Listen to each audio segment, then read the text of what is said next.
Hi everyone, welcome back to our channel. If you're new here, my name is Amanda. Hi, I'm Rashawn. And together we are Natural Mama's Greens. And for today's episode, we are back with another response video. You guys really seem to enjoy our response to Make the Vegans, Make the Vegan, Ex-Vegan, Exhale. I will link that in the cards. So today we're actually responding to an Instagram post that Sophia made, kind of like addressing the wellness community. If you guys don't know who she is has a pretty big following on Instagram. And she's a woman of color and a wellness influencer. She also makes plant-based food, so we have a lot in common with Sophia. I've been following her account for a while, and her post just really caught my eye, so we thought we would read it, kind of break down what she was talking about because it's pretty lengthy, and just give you our opinions on the topic. Yeah. Let's get to it. Okay, so she's got this lovely grape photo that she posted first. Seductive. Okay. She goes, now that I have your attention, I wrote this nearly 2 years ago, and sadly, many wellness practitioners still don't get it. If your wellness protocols are not accessible, equitable, and affordable for all people, then you need to step down and clear a path for wellness leaders who can teach with accessibility and equity in mind. According to the U.S. Department of Agriculture, 30+ million people lack access to a grocery store within 5 miles of their home. Almost 100% of these areas are low-income BIPOC neighborhoods, which means Black, Indigenous people of color. These areas also have 30% more convenience stores, liquor stores, and fast food restaurants, and trust me, that is on purpose. But to call these places food deserts simply is a lie. The word desert implies these communities have surrendered to living unhealthily. That is simply not true. These communities are as resilient and as elastic as any other community, if not more so.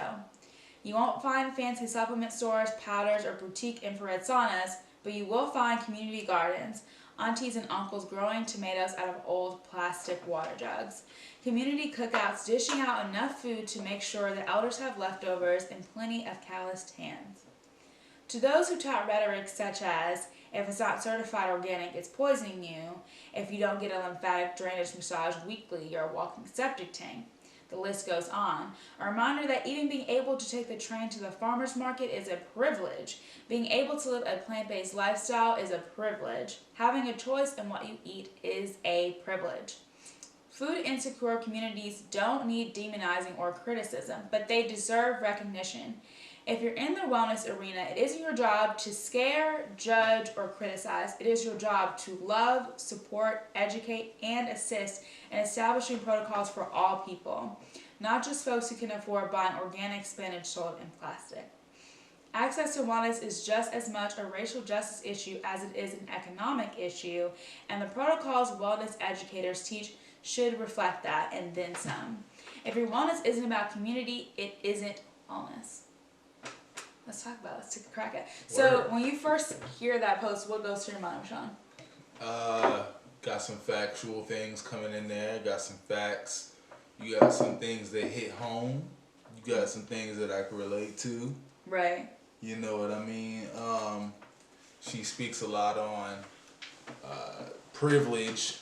Right. And that's something that I feel like that's a big thing in the wellness community, is having that privilege to choose what you eat, and you feel me, and how to get the things that you need to have a healthy lifestyle. So yeah, let's crack this thing open. So let's go we're gonna go through like each paragraph. There's a lot to dissect here, so bear with us. Also, like to say, we're starting the conversation. You are welcome to disagree with Sophia, with us. We just want to create a dialogue in this community to really, address things like, food deserts and privilege. And we've kind of been touching on that, but we just want to keep bringing it back up for some people who, they got it twisted. The only way we can connect more is if y'all comment in the section below. Exactly. So let's see. I like this line. This is in the first paragraph. If your wellness protocols are not accessible, equitable, and affordable for all people, then you need to step down and clear a path for wellness leaders who can teach with accessibility and equity in mind. So one of the things I think about yoga class. So I, go to yoga every now and again, basically. And I find that, especially over the years since I've been practicing, it's gotten so expensive. I mean, so a drop-in like here is like $14 for the studio I go to. In Boston, it used to be like $15. By the time I graduated, it was like $18 just for one class. And then if you want like a membership at the studio I go to, it's like $1,000 something for a year, $100 something for a month. So I'm like, okay, I know, and I'm like, I make okay money, and like I'm a single woman, like I can pay for a little luxuries, but I'm looking at it and I'm like, oh my god, like $100 something for a month of yoga, like that's just bananas. And I remember like they got yoga classes on. You know what I'm saying? Instructional yoga videos on. Yeah, they have yoga videos, but it's not the same. Like, it's not the same as going to a class. But now with COVID, if you're not used to doing things in your house now, I don't know when you're gonna but it's get just used like to it is one of those things. So it's like, it's great to be able to do a yoga class to stretch your body, to be in that environment. They have like a heated room. It's just like, I don't know, it's very cleansing. No, it definitely is a privilege. But when I think about that particular studio, I mean, there are some times where they might do more community events, but I think if you're gonna have if you're invested in making wellness equitable, and I'm not picking on the studio, that's why I'm not saying their names, because they're not the problem. Like, it's the whole industry as a whole that's like an issue.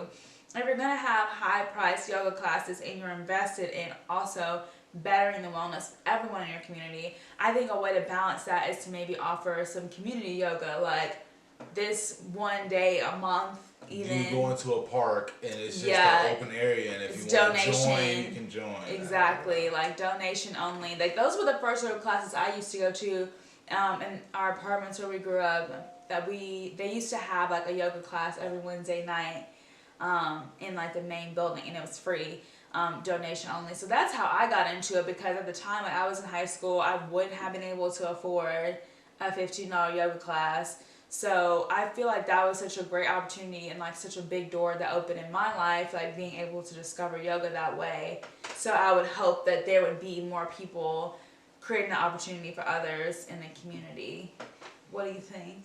About yoga? Not necessarily yoga, but just like that line where she was saying about wellness protocols being accessible, equitable, and affordable for all people. Yeah, I mean, that's just I think that just comes down to, as you said, it's not, you know what I'm saying, focused towards one company or one, you know what I'm saying, one form of wellness. It's really towards the whole thing, because when you think about, if you want to live the best lifestyle, you kind of have to spend the money. Spend the best amount of money to get what you know what I'm saying. So if you're gonna spend a low amount of money, you're gonna get low quality things. And that really, so like I was thinking the other day, like I was at Whole Foods and I bought, first of all, let me just tell you guys, before you buy anything from a store like Whole Foods, please check the other stores, because a lot of times they will sell the exact same products that they sell at Walmart, but they're more expensive at Whole Foods. It's a scam. But essentially, I bought some berries from there, and they were $5. I was like, damn, these are really great blueberries. But they were like, almost $5, or like $4 or $5. And I just remember thinking, every time I spend more money on produce, the produce is better. And that's what I hate. It's like, I've got to spend double the amount on the same produce item just to get like better quality. And it's like, and I'm tasting the difference, like literally tasting the difference. Yeah. So it's like, if you don't have the resources to A, get to a store like Whole Foods, and B, spend that type of money, like I don't even get that many things from there because it's so expensive, then you're stuck with like shitty produce. I remember one summer I was staying with my cousin up in Yonkers, and we always went to the grocery store like, in the nicer neighborhoods, but one day I had to like just go to the closest store that was like by the train station. Went to the store, I bought these bananas, I will never forget, I ate the banana and it was like poison. I was like, this is a poison banana, like I don't know what they put in there, it was disgusting. Like I could taste how poor quality this banana was. So I'm like, this is what they're feeding people in low income areas. Poison bananas. I mean, like, it's crazy. Probably poison everything. Poison everything. So let's keep going, because we'll get into that. So she says in the second paragraph, she talked about the U.S. Department of Agriculture, says that 30+ million people lack access to a grocery store within 5 miles of their home. So we actually went to the USDA.gov site because, got a fact check. And we weren't able to find those exact statistics. I'm not sure like where she pulled it from on the site, but we did find something similar from December of 2019. So one of the main points was for people who live in low-income census tracts with low access to food stores, which they call LILA census tracts, the quality of their diets could be at risk. Estimates calculated by ERS reveals that from 2010 to 2015, the number of people who lived in LILA census tracts in the United States increased by 2 million. And Georgia, Florida, Tennessee, and Michigan were among the states, we live in Tennessee, were also among the states with the largest increases in LILA populations. So, basically, how do we have from 2020 to 2015, and I'm guessing this probably will see similar numbers from 2015 to 2020, especially with the pandemic, more people who don't have access to food stores. When we have people that are like multi-billionaires in this exact same country, and we have more, prosperity than ever, how is it that we have people who have less access to grocery stores? Just the store, not even like the highest quality food store, just like a food store. Like, that's just so crazy to me. Okay, finish your thought? But yeah, it's damn. There's less people selling stuff on the streets. Yeah, there's less. If you're in an area like the area that we're in, so you don't just walk down the downtown city area and you see like food trucks or like people who sell fruit and you know what I'm saying, things like that you don't see. But if you go to a bigger city or like you're in a city where people are outside a lot and you know what I'm saying, you get a lot of traffic outside, like Florida, New York, or something like that, California. You see things like this and it's easier to access fresh yeah, produce and a lot like smaller smaller stores. Yeah, down here it definitely is like bigger, like mega grocery chains, like a Walmart or Whole Foods or Food City or Publix. If you're not going there, then you're not really getting good food. Yeah, and you have to, like, everything is so spread out that like you need a car. Like, if you were to live in some of the lower income neighborhoods in Chattanooga, it would be very difficult for you to get to a bigger grocery store, to get all your groceries and get it home if you don't have transportation. And if you're lower income, there's a good chance that you don't have your own transportation. You're probably relying on the bus. So it's like, if your bus is only taking you to a lower quality food store, then like that's where you're gonna go. That's what you're gonna go, yeah. Exactly. So when she was saying like that is on purpose, that first of all, 100% of these areas are in BIPOC neighborhoods, and that there's 30% more convenience stores, liquor stores, and fast food restaurants. That is really true. I remember talking to our parents and them just saying like any signs of like a ghetto are there's liquor stores, there's a bunch of fast food stores, gas stations, but you don't see a lot of grocery stores. You don't see farmers markets. So, you might see a corner store. You might see, yeah. And then even still, those corner stores are not going to be selling like fresh foods.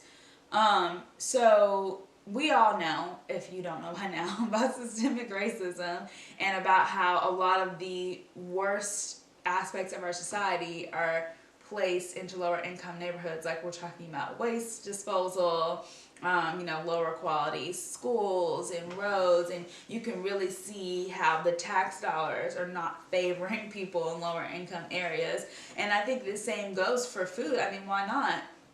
You don't see the Whole Foods in the hood. Like, you just don't. You're not seeing farm because they're saying these are not our shoppers. These are not people that we're catering to.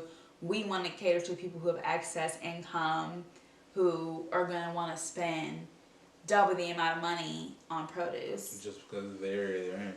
Right. And because of the income that they have. Okay. So let's keep it moving. So she goes, to call these places food deserts simply is a lie. The word desert implies these communities have surrendered to living unhealthily. Okay, so she goes on to talk about, as we mentioned, like people, growing their own produce, people having cookouts, things like that. What do you think about that? Because I can think of like some examples, but I also am like not super oriented in the community always, so I don't really know like. But it depends, because if it depends on really your area where you live. Yeah. If you're in the projects, you're not gonna be able to grow your own vegetables and fruits because unless there's a community garden. And then that's highly unlikely. So it's really if you own a house or if you own or rent a house, you can use the land. Alright guys, we had some camera technical difficulties. I'm not sure exactly where we were in the story, but you know we're gonna figure it out together. Like we always. Oh shit, that was the post. Okay. So let's just hop into, oh yes, we were talking about communities, etc. So we can go ahead and move on to the next part of her post, which she was talking about the different rhetoric, like if it's not certified organic, it's poisoning you, I thought that was, first of all, I'd start with that line about organic foods. I see this a lot in videos, like different like wellness influencers I follow. It's like, oh, everything's organic, needs to be organic. But I mean, if you go to the store, you know organic produce is more expensive, which always boggled my mind because I'm like, organic means you're not growing it with pesticides. So why is it more expensive? Like, someone let me know in the comments why it costs more money for organic foods, because I'm like, you're not paying for the pesticides, isn't it cheaper? Or maybe that's just like a really like basic like evaluation of the situation. I'm sure that's wrong, but basically, you know, what I try to do in my practice is I buy what I can that's organic. So if I see a product that's organic and, you know, I can afford it, then I'll pick it up. You know, if not, I'll just get the regular produce. And also a good rule of thumb is like, if you're eating it with the skin on, you want to try for organic products. But if, you know, if it's like an orange and you actually are going to peel the skin off, then it doesn't matter as much. What do you think? I didn't know that. I mean, like, that's just an opinion of someone else. Like, I'm not sure if like because it's sprayed with the pesticides, so you can take that layer off. Right, exactly. Like onions. Exactly. So, what do you think about organic, non-organic? What are your thoughts? Like, do you feel like people should be eating everything organic, or no, or in between? If you wash your produce enough, might not be an issue. Yeah, I mean, you should be cleaning your produce regardless. Regardless, or not. But if it's not organic, you definitely should be washing your produce a lot to make sure you don't have any extra pesticides, dirt, bacteria on it. Right, and we've got a video about that too that we'll link here in the cards, because you guys need to see exactly how you're not just rinsing it with water. You can get a produce wash, or you can use the rinse that we gave you in that video. So be sure to check that out. But yeah.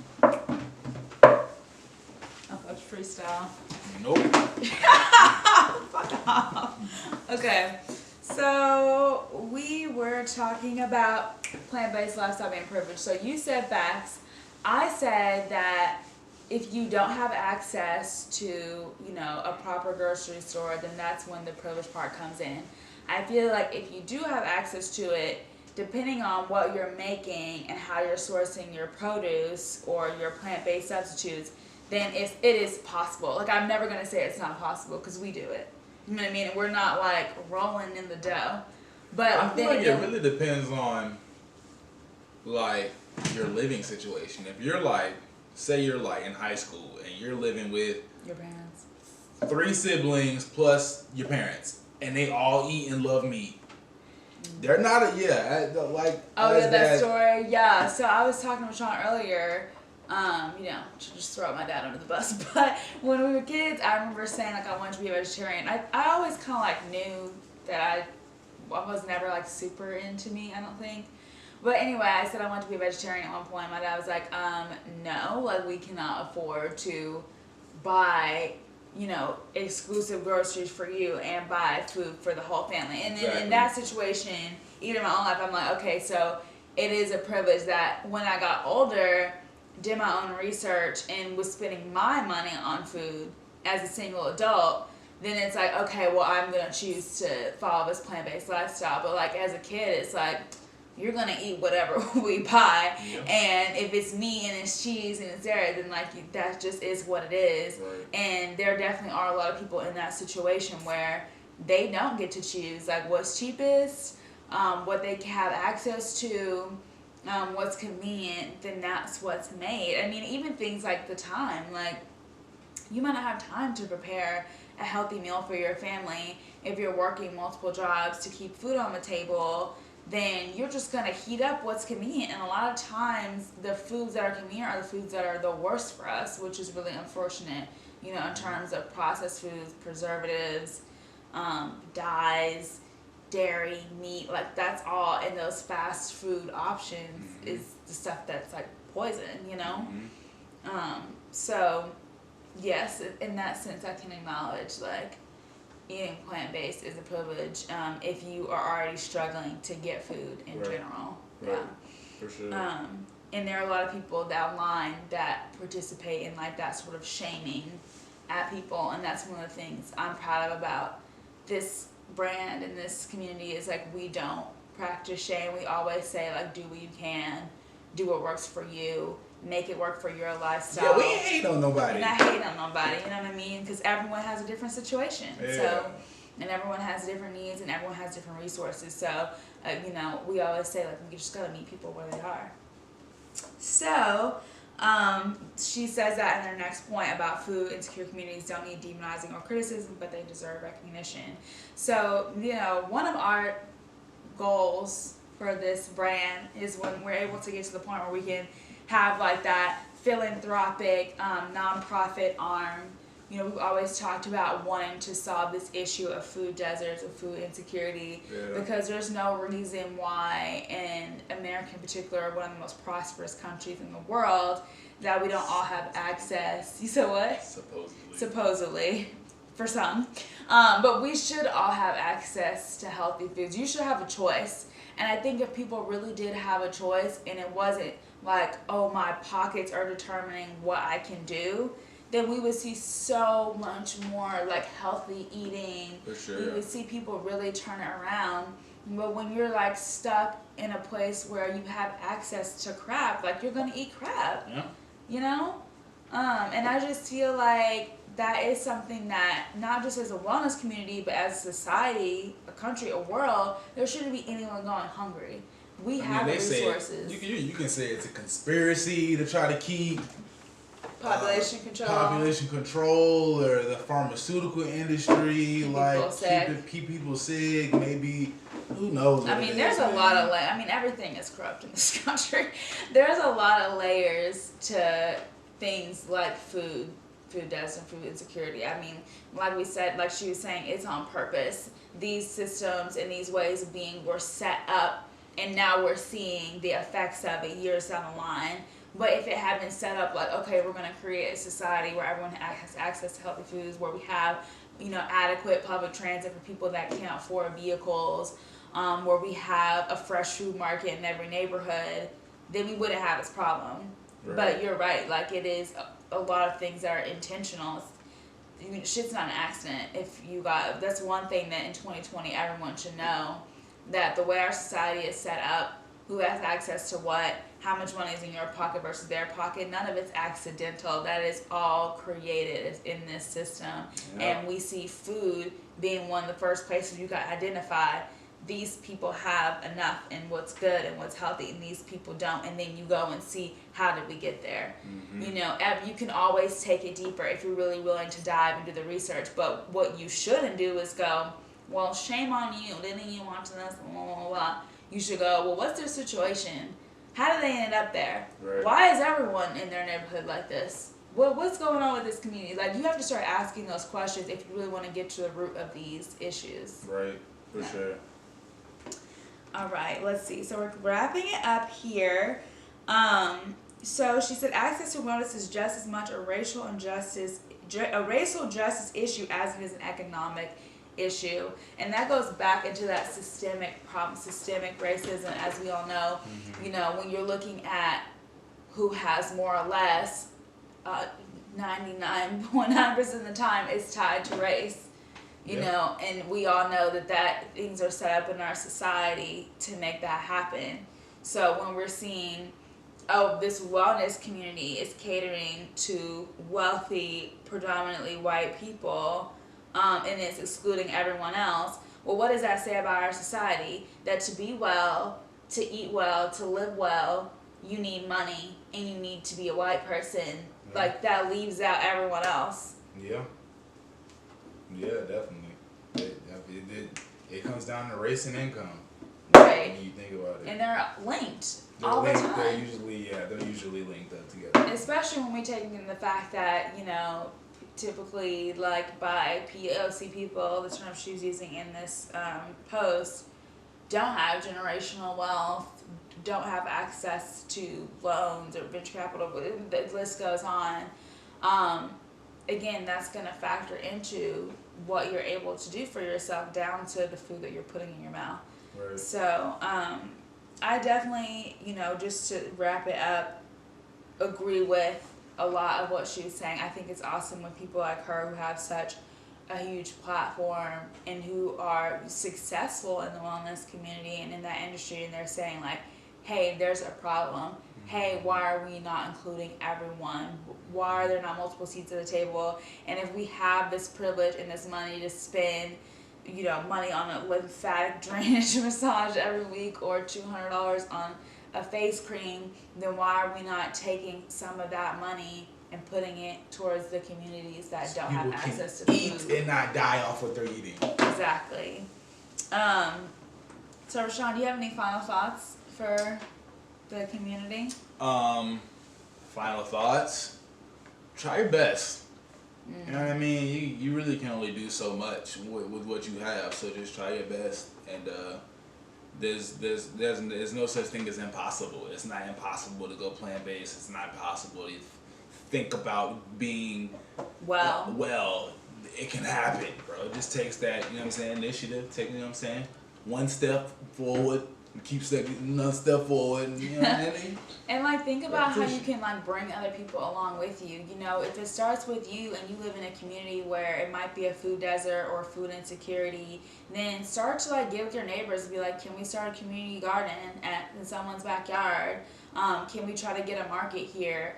Maybe we should show up at the city council meetings and figure out how to get some more businesses down here that are selling healthy foods. It's really going to be one community at a time, but as we've seen this year, that when we mobilize and we stick together, we really can have positive outcomes. I truly do believe that. So yeah, thank you, Sophia, for the awesome message on Instagram. I'm glad that we were able to respond to it. Sorry for all the technical difficulties. Word. But this is starting a conversation. It's like we say, if you agree or disagree with any of our points or any of her points, feel free to leave a comment down below. Let's start a conversation. Just please be respectful and mindful in the comments. Or if you enjoy videos like this, give it a like. You know what I'm saying? Subscribe if you're new, and if you've been watching our videos and you haven't subscribed yet, again, hit that notification bell so it goes straight to your phone. Exactly. Thanks for watching. We'll see you in the next one. Bye. Deuces.